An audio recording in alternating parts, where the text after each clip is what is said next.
Hey, what's up everybody? This is Osterberg501 and today I want to go over what you should be doing after you hit level 50 in Lost Ark and how you can go about starting to gear up your character. Now just a disclaimer, this is going to be a more min-max way of gearing up once you hit level 50 and starting the endgame, and I just want to make it abundantly clear that you don't need to do this in Lost Ark. You're not going to miss out on anything. You're not going to be super far behind if you don't min-max once you hit level 50. You don't need to do any of that. This is mainly just for a lot of the players that like to play MMOs in that way. And also if you're someone that doesn't want to fully min-max, but you still want to be somewhat efficient at gearing up and starting your endgame, you can just take whatever parts of this you want, try out some of the things I'm mentioning in the video, but not fully min-max it. Lost Ark is very much more of a marathon than it is a sprint, and not min-maxing at the start isn't going to make that big of a difference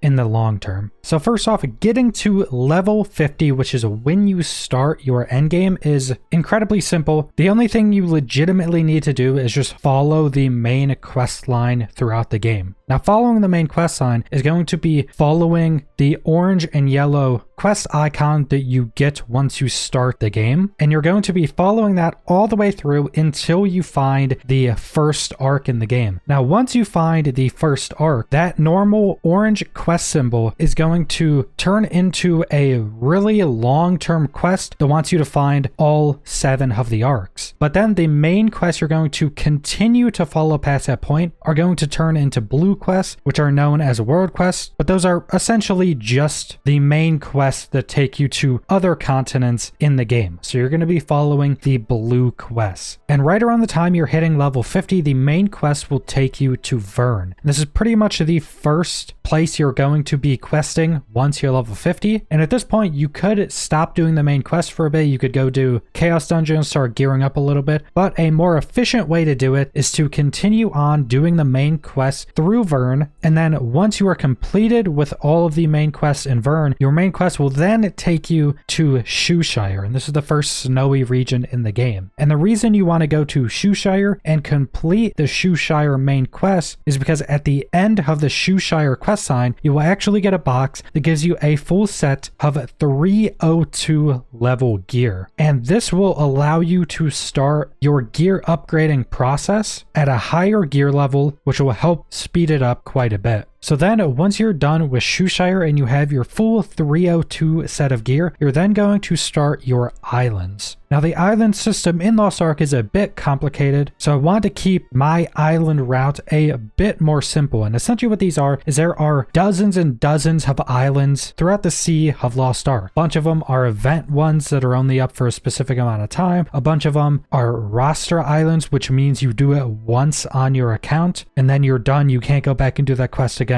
for rewards. And the reason we're doing a bunch of these islands is because they give you a massive amount of upgrading resources, which will allow you to upgrade your gear very, very quickly. And all of the islands I'm going to go over in this video are very simple. They're pretty much all just go on the island, you do some quests that are pretty straightforward. They're either small story quests, a small event, something funny. They're all pretty short, but give a ridiculous amount of resources. And my island route is going to be much more simple and straightforward. I'm only going to be taking you to the islands that you just go on the islands, do the quests that are on there. You're going to get a ton of upgrading materials with pretty much nothing else attached to them. Now there are tons of islands everywhere, and there are still a bunch of other islands that give you really good resources, but all the other islands have something else attached to them. Like a bunch of the islands, you have to go earn a few different songs to be able to progress in them fully, which then require a bunch of pyro coins you have to go get from other islands. So a lot of islands are kind of interconnected, and you have to go to one to then be able to complete the other and stuff like that. And those are still really good and can potentially even be more efficient on gaining resources. But I want to keep this video to be still efficient, but also very simple to understand. And it's going to be easier for me to show you guys in game where you're going to be going for these islands. So I'm going to have a route of 6 different islands that, again, like I mentioned, are all very straightforward. So first off, you're going to go to this square right here, and at the bottom, you're going to go to Serenity Isle. Then you're going to go up to the bottom of the next square, and you're going to go to the Toto Silver Island, and then up to the right side of this square above Toto Silver Island, you're going to go to Panda Island. And then on the next square up above that, you're going to go to Dream Gull Island. And then directly above that, you're going to go to White Wave Island. And then finally, you're going to go to the square to the left of that and go to the Shadow Island. Now, most of these islands are pretty straightforward, but a few of them are going to have an additional quest at the end that you're not going to be able to complete unless you do some other stuff. For instance, the Shadow Island, you complete a bunch of quests there, get a ton of resources, but then there's a final quest at the end that you have to go and get to floor 24 of one of the endgame systems, and that will net you more resources whenever you get that done. Like I mentioned, wanted to keep these all pretty simple. So once you get done doing all of those islands, getting all those resources, you can go and start to upgrade your armor and your weapons, and this is going to get you to a pretty decent item level, especially since we're starting at 302. So just use all the resources you have, trying to upgrade your gear as much as possible. And I'm probably doing a separate video going over how the upgrading process works, but there is a guide quest for it, so you should be able to do the basics of upgrading all of your gear. So once you've used all of your resources, upgrading all your gear, what you can do next kind of opens quite a bit. Now, I'd recommend doing your 2 chaos dungeons right at the start. This is essentially just a kind of arena horde mode where you go through 3 different stages of just killing hordes and hordes of enemies. This will give you accessory pieces and give you a ton of additional resources. Now you can do those twice a day to get a bunch of resources, and they take no time at all. And also, since we've upgraded our gear, make sure you're doing the hardest content that you can with your current gear score. So say for chaos dungeons, doing the higher levels requires you to have a higher item level, so do the highest one you can do. That's going to give you better rewards in general. And after that, you can start doing your Abyssal Dungeons. Now at this point, you'll only be able to do 2 Abyssal Dungeons, the 2 different starter ones, and you'll only be able to do both of those once until the reset, but those will give you the opportunity to get some more gear, start getting some of the gear tier sets, and get some additional resources. If you've done dungeons in World of Warcraft or something similar to that, these are going to be much more familiar. You go through some trash enemies throughout the dungeon, fight a boss, go through some more stuff, and then fight another boss is essentially how they work. But be careful, these boss fights can be pretty difficult, especially when you're just learning them. And then you can also start doing Guardian raids, which are much more of a monster hunter fight against a boss. They don't have any telegraphed attacks, so you just have to watch their body movements to see how they're going to attack. They're not going to have the big red circles or big red lines on the ground to tell you what to dodge. You're just going to have to learn the fights. I'd recommend matchmaking these at least until you know the fights more. And also, to actually unlock all of these endgame features that we just went over, the Chaos Dungeons, the Abyssal Dungeons, the Guardian Raids, you have to do a guide quest. But at the point you're at getting to this point, you can just pick up all these guide quests and do them. The guide quest will essentially just have you go through some dialogue, then you'll be able to queue up and do these activities. And if you want to, you can also throw in the endgame activity called the Tower. And again, you have to go through the guide quest to unlock this. But essentially what this is just kind of a one-time run through. That's a leveled tower that goes up to like 80 levels per tower, if I'm not mistaken. And every level you complete, you get some rewards. You can get card packs, resources, just tons of different useful things you can earn from this. And every level is just either killing enemies, killing a boss, killing named enemies, something like that. It's all pretty simple, usually just killing things. But that's not going to give a ton of resources. It's more going to be for card packs, engraving books, stuff like that. But you can throw that in if you want to do that as well. And that is also sectioned off. So once you get to a certain point, you will need to increase your gear level to continue to go to higher levels of that tower. And while doing all of these endgame activities and the point you're at in the game, you should be able to be doing your Una tasks as well. Now, if you go to your adventure tab, the second thing up should be Una tasks. If I'm not mistaken, you do have to do a quest to unlock this, but again, it'll just be a guide quest that teaches you about it like all the other endgame systems you should be able to do pretty quickly.